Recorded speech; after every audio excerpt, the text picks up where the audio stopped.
Chapitre 4. Armure divine et armée angélique. Le livre de Denis Clamène, le combat exorciste de l'Église. Nous avons abondamment parlé des armes que l'Église nous fournit pour notre combat. Or, saint Paul parle souvent lui aussi des armes de Dieu et de l'armure de Dieu. Il est évident que le mot n'est pas utilisé dans le même sens. Il y a un rapport entre les deux sens, puisqu'il s'agit fondamentalement du même combat.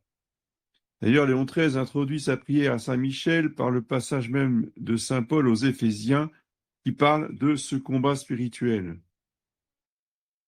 Il nous faut donc approfondir le sens des armes de saint Paul après avoir vu celles du rituel et montrer leur lien.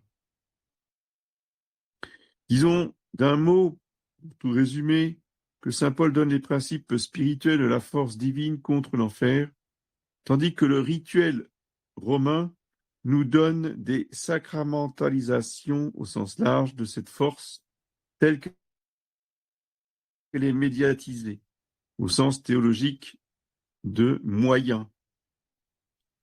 Et elle est mise à notre disposition par le Christ et l'Église avec un support plus ou moins matériel. En quelque sorte, c'est un peu comme si les armes divines nous fournissaient le métal dans lequel sont forgées nos armes, ou comme la poudre et les munitions alimentent nos armes à feu, ou comme l'électricité alimente notre matériel. Toutes les comparaisons pêchent, il suffit de voir l'idée. D'ailleurs, les comparaisons bibliques sont elles-mêmes très souples.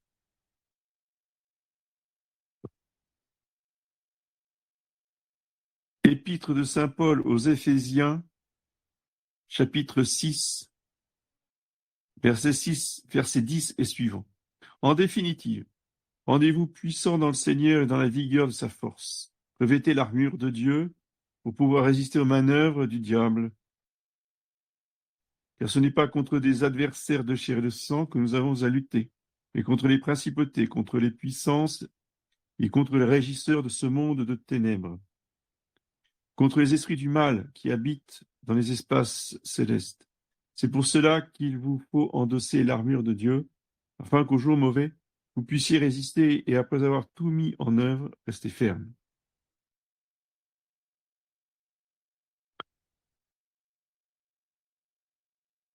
Saint Paul annonce l'armure de Dieu, mais c'est ici que celui-ci paraît. Il s'agit d'une fortification vitale du combattant. C'est pour cela qu'il va parler plus d'armure que d'armes détachables, car il va suivre toutes les parties du corps pour le protéger et l'armer. Le corps exprimant ici l'âme elle-même dans ce qu'elle a de plus spirituel.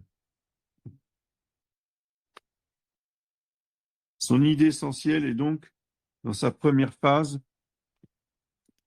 qui est la suite logique de toute son épître, comme d'ailleurs sa pensée générale. Voici en effet ce que nous dit la même épître aux Éphésiens, 3 chapitres avant.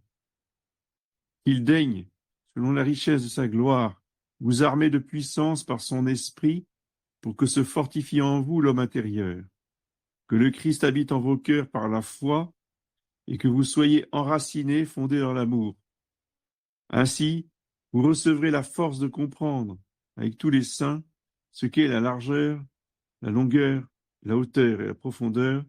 Vous connaîtrez l'amour du Christ qui surpasse toute connaissance, et vous entrerez par votre plénitude dans toute la plénitude de Dieu. À celui dont la puissance agissant en nous est capable de faire tout bien au-delà, infiniment au-delà de tout ce que nous pouvons demander ou concevoir. À lui la gloire dans l'Église et le Christ Jésus pour tous les âges et tous les siècles. Amen. Donc vous aurez noté que cette épître aux Éphésiens, chapitre 3, est l'épître que nous lisons pour la fête du Sacré-Cœur de Jésus.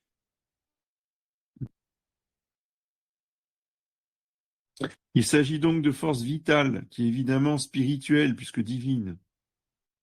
C'est cela que l'armure va détailler. Et quand on parle de corps spirituel, voyez bien, justement, l'armure que nous devons revêtir, c'est une armure de protection que l'on revêt au baptême. C'est tout le sens des onctions d'huile que le prêtre fait sur le corps du bébé, hein, les onctions de l'huile des catéchumènes sur la poitrine, le Saint-Crème au sommet de la tête. Donc c'est vraiment les, les points de jonction, si vous voulez, entre le corps matériel et le corps spirituel. Cette force divine nous est communiquée par les sacrements et les sacramentaux. Saint Paul n'en parle pas ici, du moins explicitement, car c'est toujours sous-jacent à sa pensée, surtout pour le baptême. Vous voyez, donc, ce que je viens de vous décrire là, sur les onctions d'huile, ce n'est pas le sacrement du baptême, ce n'est pas un sacrement proprement dit. Le sacrement, c'est l'eau qui coule sur le front avec les paroles « je te baptise ». Ça, c'est le sacrement. Et les onctions avant, ce sont des sacramentaux. C'est-à-dire que ce sont des bénédictions puissantes, particulières, qui agissent, si vous voulez, en dehors du sacrement, mais en union quand même avec le sacrement. Les sacrements et les sacramentaux n'ont de sens que si leur contenu est absorbé par celui qui les reçoit et qui le fait sien.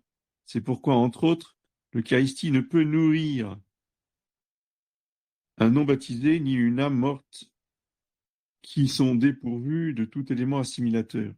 Saint Paul ne s'occupe donc pas ici des principes de transmission qu'il suppose connus entre la grâce de Dieu et nous, mais de notre part à nous, en présence de la grâce et du dynamisme en nous de cette grâce.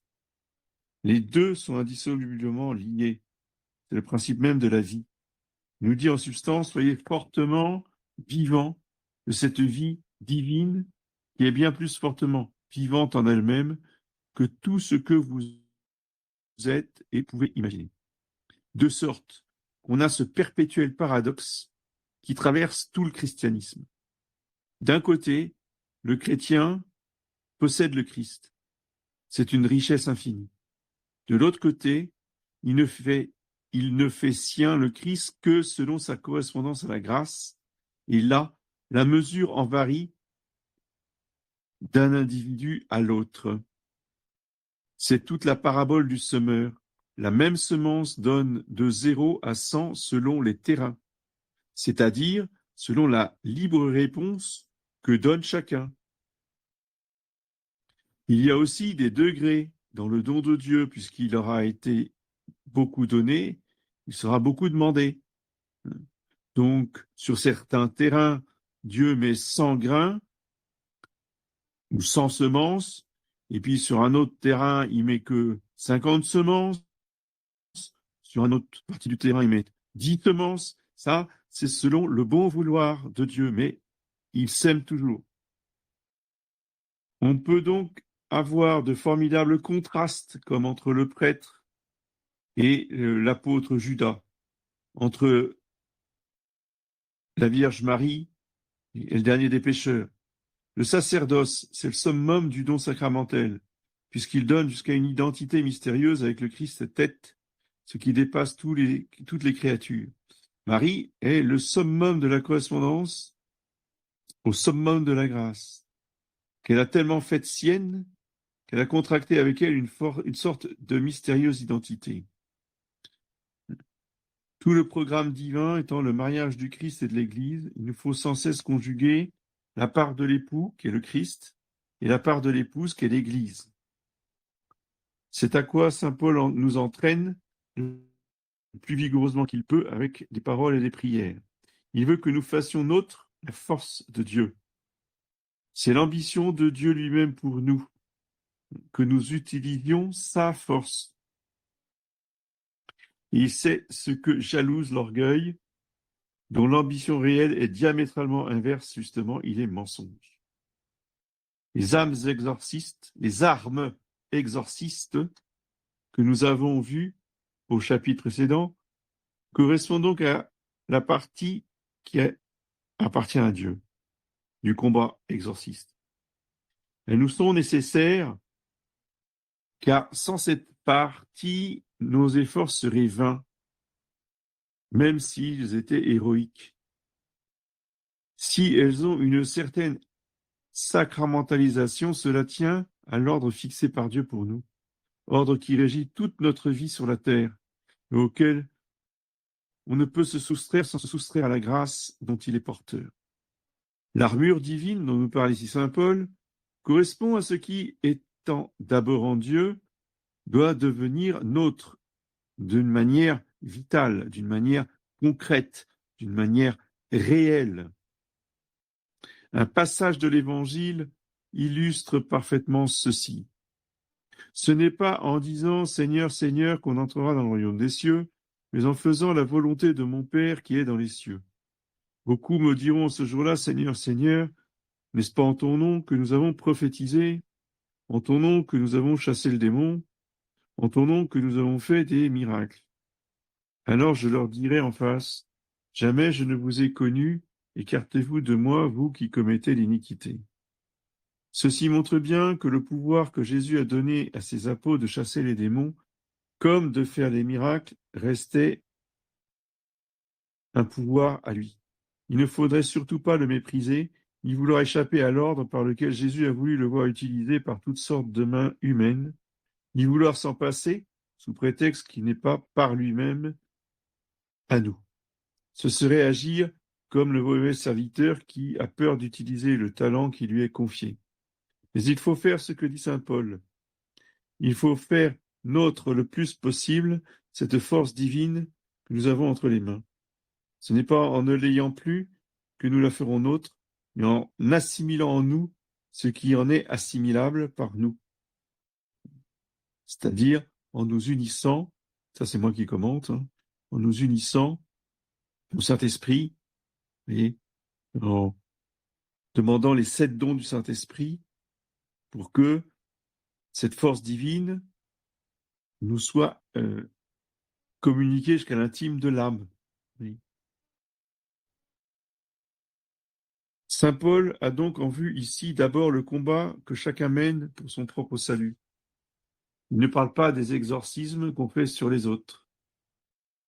Il parle en même temps de l'ensemble de l'Église à travers ce point de vue d'abord individuel, puisqu'il s'agit de notre combat à tous et que nous menons plus ou moins ensemble dans la même Église, laquelle est la perspective explicite de l'exorcisme de Léon XIII. Saint Paul définit nos adversaires, des démons et non des hommes, même si cela passe par ceci. Les démons utilisent les hommes, mais ça reste les démons qui nous font la guerre. Évidemment, dès lors que nous pouvons être investis de la force divine, les hommes qui combattent Jésus-Christ vont être investis de la force diabolique. Il est évident que ceux qui sont initiés, que ce soit dans des religions païennes, que ce soit dans des loges maçonniques, que ce soit dans des clubs de méditation transcendantale ou quelle que soit l'initiation, sont complètement sous l'emprise du diable. Oui. Comme nous devons être complètement sous l'emprise du Saint-Esprit.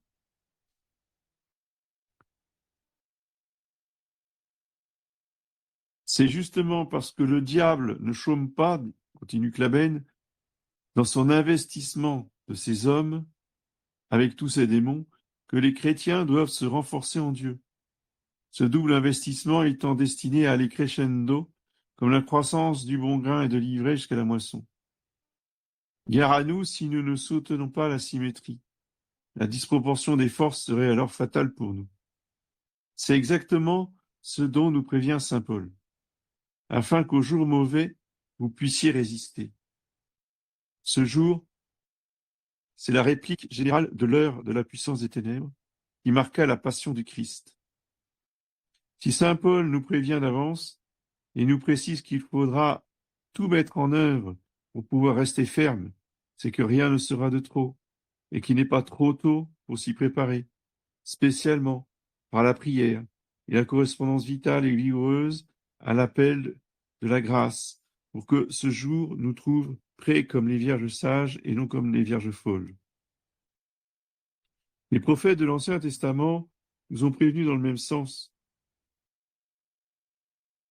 Sonnez du corps dans Sion, donnez l'alarme sur ma montagne sainte, que tous les habitants du pays tremblent, car il vient le jour de Jéhovah, car il est proche, jour d'obscurité et de sombres nuages, jour de nuées et de ténèbres. Comme l'aurore se déploie sur les montagnes, un peuple nombreux et fort tel que jamais il y en eut. Prophète Joël, chapitre 2. Plus loin, le texte de Joël précise de ce peuple mystérieux que son aspect est celui des chevaux, après avoir parlé des sauterelles précédemment, avec du feu dévastateur. Tout cela se retrouve dans l'Apocalypse. Sauterelles, chevaux, guerriers mystérieux crachant le feu de partout. Hordes de l'enfer, dont les vraies troupes sont invisibles, même si elles ont un support visible. Et moi, là, j'interviens pour commenter, vous voyez, les chevaux, les guerriers mystérieux, tout ça, crachant le feu. Tout ça, c'est adapté aux époques. Donc, adapté à l'époque de Saint Paul, hein, où justement les guerriers étaient dans des chars tirés par les chevaux. Aujourd'hui, si vous voulez, le contexte est différent. On se déplace pas dans des chars à chevaux. Hein, on se déplace pas dans des avions de chasse qui volent à Mach 3-4, voire plus. Donc, on a affaire à des ovnis. Voilà. Les ovnis, ce sont les matérialisations, vous voyez, de ces armées de l'enfer. Je le lis parce que ça devient, c'est officiel maintenant. Hein. Le gouvernement américain l'a annoncé officiellement. Le vice-président a dit qu'il s'en occuperait pendant les 3 prochaines années. Donc, quand vous avez un responsable d'un État aussi important que les États-Unis qui vous dit ça publiquement dans un discours officiel, on prend pas ça à la légère, on rigole pas, on efface son sourire, hein, parce que on a véritablement affaire, vous voyez, aux démons.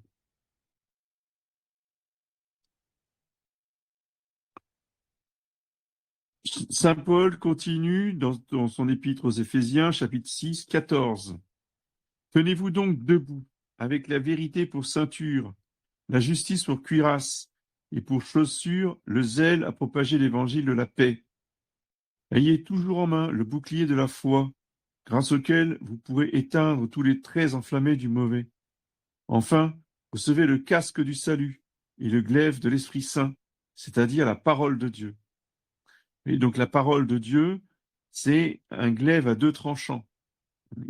C'est encore Saint Paul qui explique ça dans une autre épître. On se bat avec le glaive de la parole de Dieu. Vivez dans la prière et les supplications. Priez en tout temps dans l'Esprit Saint. Apportez-y une vigilance inlassable et intercédez pour tous les saints. Fin de citation. Telle est la fameuse panoplie ou armure de Dieu que saint Paul nous annonçait et dont le texte est d'autant plus célèbre qu'il reprend abondamment l'Ancien Testament, dans lequel elle revêt Dieu en personne. Et dont saint Paul entend revêtir le chrétien, ce qui ne saurait exprimer plus clairement son propos que nous avons exposé, de nous investir de la force de Dieu. Tenez-vous donc debout. Cela se comprend tout seul, mais ce n'est pas inutile à rappeler, vu la propension qu'on peut avoir à se coucher devant l'ennemi. Et Dieu sait si les hommes se couchent devant l'ennemi, qu'il soit politique ou qu'il soit religieux. La position debout est celle de l'action, a fortiori du combat. Elle préside aux exorcismes. L'exorcisme de Léon XIII commence par ces mots « Que Dieu se lève et que ses ennemis soient dispersés ». C'est le début du psaume 68. Mais celui-ci reprend à son tour Moïse. Quand l'arche partait, Moïse disait « Levez-vous Jéhovah, que vos ennemis se dispersent, que ceux qui vous haïssent fuient devant vous. Et à l'étape, lorsqu'il s'arrêtait, il disait, revenez, Jéhovah, vers les multitudes des milliers d'Israël. Livre des Nombres, chapitre 10. Quand Dieu se lève, c'est cela que ça signifie. Il rentre en action pour défendre sa cause et celle des siens. Il marchait à la tête de son peuple pour disperser devant lui ses ennemis, pour qu'Israël arrive sans encombre dans la terre promise. En fait, ce n'était pas Dieu lui-même, mais son ange, Saint Michel Archange justement, investi de Dieu. En mettant le chrétien debout, saint Paul le met donc dans la mouvance directe du Dieu des armées. La guerre spirituelle durera jusqu'à la fin des temps et même la fin du monde. Pour que Dieu se lève, il faut que le chrétien se mette debout, comme on l'a vu avec Jeanne d'Arc. Aide-toi, le ciel t'aidera, et alors Dieu nous revêt lui-même de son armure. Prenez la vérité pour ceinture. C'est repris d'Isaïe, chapitre 11. La justice sera la ceinture de ses reins, et la vérité sera la ceinture de ses hanches. Ce texte d'Isaïe concerne le Messie d'abord. Le mot qui désigne vérité est une variante du mot qu'on retrouve dans Amen. On le traduit de multiples façons selon le contexte. Vérité, fidélité, loyauté.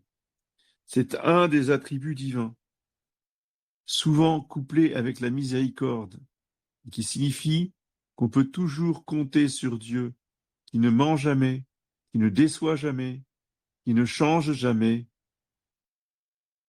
L'idée de la ceinture vient en premier, car c'est le plus proche de celle de la position debout. Allongé, on n'en a généralement pas besoin. Debout, on en a presque toujours besoin. Elle tient tout. Elle sert notamment à y suspendre l'épée. C'est pourquoi elle est tellement liée à l'action qu'on la garde quand celle-ci est imminente, de sorte qu'elle symbolise la vigilance et même l'état d'alerte. Oui, quand on est en état d'alerte au régiment, eh bien, on dort avec son ceinturon et son brelage sur soi. Ceux qui ont connu ça s'appelait la flash 10 ou la flash 20. Et donc, on est prêt à agir tout de suite, dans l'urgence. C'est pourquoi la Pâque devait se manger les reins sains, les sandales aux pieds, le bâton à la main. Et en toute hâte. C'est à peine si l'on avait le temps, puisqu'il fallait fuir en Égypte cette nuit-là. Notre Seigneur nous dit de même, tenez vos reins sains et vos lampes allumées, soyez semblables à des gens qui attendent leur maître. La ceinture, ou ceinturon, exprime donc l'idée qu'on peut compter sur quelqu'un immédiatement et efficacement. C'est exactement l'idée de la vérité de Dieu. Il est toujours fiable à tout moment, tout le temps, toute l'éternité. Il ne ment jamais, il ne se trompe jamais, il ne trompe jamais personne. Dieu ne faiblit pas. Il ne comporte ni ombre, ni illusion, ni rien qui appartienne au simple domaine des reflets ou des reproductions plus ou moins lointaines de l'être dans ce qu'il a de plus premier. Il est authentique, il n'est pas copié, il n'est pas dilué. Dieu est la lumière. En lui, il n'y a point de ténèbres. Cette première arme divine est tout à fait primordiale, en effet. D'abord, pour une question de logique spirituelle. La connaissance précède l'amour, car on ne peut aimer ce qu'on ignore. L'intelligence précède toujours la volonté. C'est pour ça qu'il faut connaître. C'est pour ça qu'il faut apprendre. C'est pour ça qu'il faut écouter. Et ce que nous faisons le mardi soir, c'est un enseignement pour vous éclairer dans votre action. L'ignorance fait que très souvent, on tombe dans les pièges, on se fait complètement avoir, on se fait embobiner par les menteurs, par les beaux parleurs, par les maîtres de l'illusion, parce que le démon est le maître de l'illusion. Donc toujours apprendre à connaître avant de vouloir, comme l'œil précède la main ou le mouvement précède l'action. On ne confie pas le volant à un aveugle. De plus, c'est une conséquence de cette logique. Notre Seigneur nous a désigné le diable comme étant le menteur et le père du mensonge. Tandis que lui-même se présente à Pilate, tu le dis, je suis roi, je suis né et je suis venu dans le monde pour rendre témoignage à la vérité. Quiconque est de la vérité écoute ma voix. Jésus fait donc le lien entre sa royauté et la vérité, de sorte que la vérité est l'arme royale par excellence de Jésus. Elle exerce un pouvoir royal par elle-même sur tout le monde des ténèbres que nous combattons. C'est pourquoi Jésus dit aussi, il fait la vérité, vient à la lumière. Oui. C'est pour ça que je pense que je vous ai dit dans les précédentes interventions, hein, il faut dénoncer les manœuvres de l'ennemi, ce qu'il fait, comment il le fait, par quelle stratégie il le fait. Et cela donc projette la force de la lumière, de la vérité, donc de Dieu, sur les agissements des fils du démon. Et à ce moment-là, ils perdent toute puissance. C'est pourquoi, vous voyez, la lumière qui se fait de plus en plus sur Epstein, hein, c'est tout l'aspect dont on avait complètement occulté jusqu'à maintenant, c'est-à-dire le côté médical, le côté manipulation génétique, le côté greffe d'organes, qui est vraiment une horreur absolue. Enfin, déjà, ce qu'on savait sur leurs orgies était épouvantable. Mais c'est pas simplement, si vous voulez, des horreurs sexuelles dans des orgies. Il y a des laboratoires, il y a des cliniques, il y avait une partie maternité. Alors je ne sais plus si c'est sur l'île Saint-James ou si c'est sur une autre île où il y avait véritablement des laboratoires médicaux avec des cobayes, avec des femmes, avec des enfants, avec des éprouvettes, avec tout un tas de choses. Voyez. Donc là, on a affaire vraiment à l'enfer sur Terre. Bon, ben, ces gens-là étaient dangereux, ces gens-là régnaient totalement dans les années 2000, peut-être même avant, 90, 2000, 2010, mais aujourd'hui, c'est terminé. L'histoire est finie. Pourquoi? Parce que tout le monde le sait. Il y a même les photos qui sont diffusées par le ministère de la Justice aux États-Unis. Hein, des photos qui montrent justement ces fameux laboratoires, ces fameuses salles médicales. Hein. Et donc, c'est terminé. Donc, le pouvoir leur est retiré. C'est maintenant l'heure de la vérité, donc l'heure de Dieu. Pour ça, il faut arrêter de trembler. Hein. C'est pas parce que c'est impressionnant qu'il faut trembler. C'est pas parce que ça vient à la lumière de notre connaissance que ça y est, c'est terrible ce qui arrive. Non, c'est pas terrible. C'est au contraire, c'est notre victoire qui est en train d'arriver là. Il faut avoir du discernement. Si on vous explique pas les choses, vous allez trembler comme des fées. Vous allez dire, ah, c'est épouvantable, c'est Epstein, mais ce Epstein, il n'est plus rien. Ce Epstein, il est fini, il est terminé. Même s'il est encore vivant, qu'on l'a pas suicidé, qu'on l'a exfiltré, ce gars-là, il n'a plus aucun pouvoir. C'est ça qu'il faut que vous compreniez. C'est comme ça que ça fonctionne. Quand il était très dangereux sur nous, vous ignorez même jusqu'à son nom et son existence. Alors, je reprends la lecture. De plus, comme les cas les plus nombreux de la lutte sont ceux où l'adversaire est caché et mal identifié, voilà, c'est exactement ce que je viens de vous expliquer. Les formules exorcistes sont prévues pour ratisser large dans l'énumération des ennemis possiblement présents.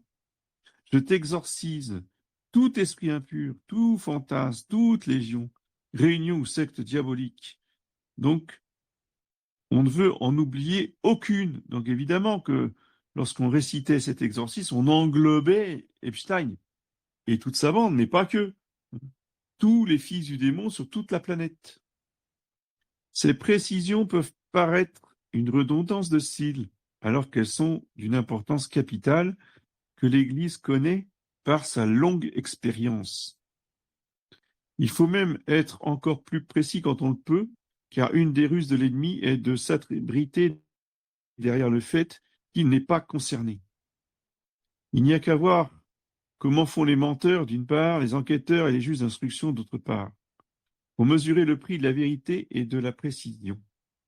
Le royaume visible du mal n'est que le reflet de l'invisible, de sorte que tout ce que l'on sait de l'un sert toujours à connaître l'autre. Et ceci est d'autant plus vrai que la guerre en est davantage au stade de la ruse que de la force ouverte. Les temps modernes ont bien développé ce genre de guerre, qui est la guerre psychologique. L'infiltration, le noyautage. Démasquer l'ennemi est alors capital, et c'est même l'arme frontale quand cet ennemi s'appelle mensonge. Comme c'est le cas de la force essentielle de l'enfer. C'est pourquoi le premier exorcisme, c'est de dire la vérité au père du mensonge. Et notre Seigneur est formel à ce sujet. C'est la vérité qui vous délivrera. C'est pourquoi aussi Léon XIII ne s'est pas contenté de rédiger son exorcisme, il a démasqué le complot de Satan, notamment par ses encycliques sur la franc-maçonnerie. L'encyclique s'appelle Humanum Genus. Et aussi sur les questions sociales. L'encyclique Libertas et l'autre encyclique Rerum Novarum. À cet aspect de réfutation spéculative s'ajoute l'aspect pratique de détection des caches de l'ennemi ainsi que de ses réseaux et relais de courroie. Dans notre domaine, cela va du plan le plus matériel au plus spirituel. Et je pense en particulier à ces caches et ces réseaux secrets du démon dans nos chapelles, dans nos milieux, dans nos associations, que sont le magnétisme d'une part et la gnose de d'autre part. Ils sont répandus dans toutes les radios, télé, journaux, tradis, d'extrême droite, dits d'extrême droite. Bon, je vais pas, mais ils sont partout. Hein. Il n'y a pas que eux, évidemment, c'est pas les seuls, hein, mais ils sont là. Et ça, depuis toujours, hein, mon Davy était complètement infiltré. Après, vous avez le choc du mois. Tout ça, ça dit rien à nouveau. Mais vous savez, ça fait 40 ans qu'ils nous font la guerre, qu'ils sont toujours là. Enfin, ils nous font la guerre depuis 2000 ans, mais je veux dire, dans le monde tradit, hein, depuis que il y a cette résistance à Vatican II, tout de suite, ils ont été là dès le début. Je continue la lecture. Quand sainte Thérèse d'Avila percevait la moindre erreur doctrinale de la part d'une de ses apparitions, elle savait automatiquement que cela ne venait pas de Dieu, mais de celui qui se déguise en ange de lumière. En Isaïe, chapitre 11, c'est aussi la justice qui est la ceinture du Messie, et non seulement la vérité. Cela montre bien le lien étroit qu'il y a entre la vérité et la justice, déjà au sens moderne du mot, encore plus au sens biblique, qui est plus vaste. La justice incluait en fait l'idée de sainteté, qui est forcément liée à la vérité, comme le péché est lié au mensonge et à son père. La justice pour cuirasse. Cette expression est reprise du prophète Isaïe, chapitre 59. Il a revêtu comme une cuirasse la justice, sur sa tête le casque du salut. Dans le langage biblique, cela signifie juger, sauver les innocents opprimés condamner et punir les coupables oppresseurs, de sorte que le mot justice et le mot salut sont quasiment synonymes pour les premiers, mais évidemment diamétralement au contraire pour les seconds. Dès lors que le salut se présente comme une réalité non simplement naturelle mais surnaturelle, l'état de justice qui donne le salut auprès de Dieu n'est autre que l'état de grâce. De sorte que les justes sont les saints, que la justification et la sanctification, qui fait passer quelqu'un de l'état de pécheur condamnable à l'enfer à celui de sauvé par la grâce sanctifiante, qui est destiné au ciel. C'est pourquoi saint Paul parle aussi de la cuirasse de la foi et de la charité, les deux étant séparables en soi, mais inséparables pour qui veut être sauvé. Car notre état de grâce a sa racine dans la foi et son opération vitale dans la charité. C'est la foi qui opère par la charité, dit-il aux Galates, chapitre 5. La justice repose sur la vérité. Elle doit avant tout établir qui est innocent et qui est coupable, et en quoi et combien et quelles sanctions doit y correspondre. L'innocent a intérêt à dire la vérité, tandis que le coupable a intérêt à mentir. Dieu est le juste juge, parce qu'en lui la vérité n'a pas d'ombre, la sainteté n'a pas de faille, le décret et son exécution n'a pas de faiblesse. Saint Paul explique longuement dans ses épîtres aux Romains et aux Galates comment Dieu nous justifie par la foi au Christ, qui nous revêt en fait de sa sainteté. Ce que l'Évangile nous dit déjà en d'autres termes, notamment avec les images de la robe nuptiale et de la vigne avec ses sarments. Nous sommes, nous, pécheurs au départ, tous invités à nous revêtir de la sainteté du Christ. Il n'y a pas de défaut de la cuirasse. À nous de nous revêtir de lui. C'est pourquoi le rituel romain recommande au prêtre qui doit pratiquer un grand exorcisme de se confesser avant s'il le peut, ou au moins de renouveler ses sentiments de contrition. Et l'on choisit pour cette tâche les prêtres les plus recommandables possibles. Toutefois, l'essentiel de leur force et de leur protection ne vient pas d'eux, mais de leur mission qui les investit du Christ et de son pouvoir. Bien sûr, le pouvoir qu'ils ont au titre de leur fonction ne les protège pas en soi dans l'ordre de leur sanctification personnelle, bien qu'il les protège tout de même jusqu'à un certain point, en tant que par là ils ont fait leur devoir d'État, lequel est évidemment assorti de grâces proportionnées. La cuirasse de la justice divine doit donc revêtir chaque chrétien au titre vital de sa propre sanctification, et en plus à un titre extrinsèque ou ministériel, chaque exorciste dans l'exercice de sa fonction.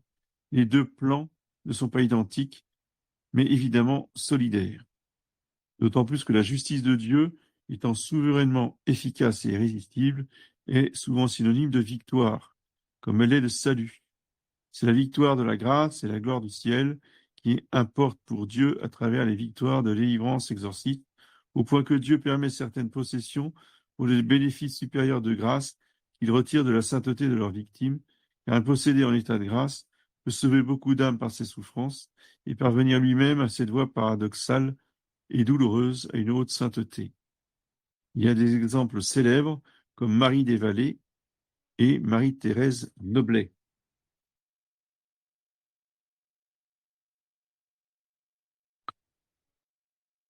Bon, il va être bientôt 10 heures, je vais arrêter ici.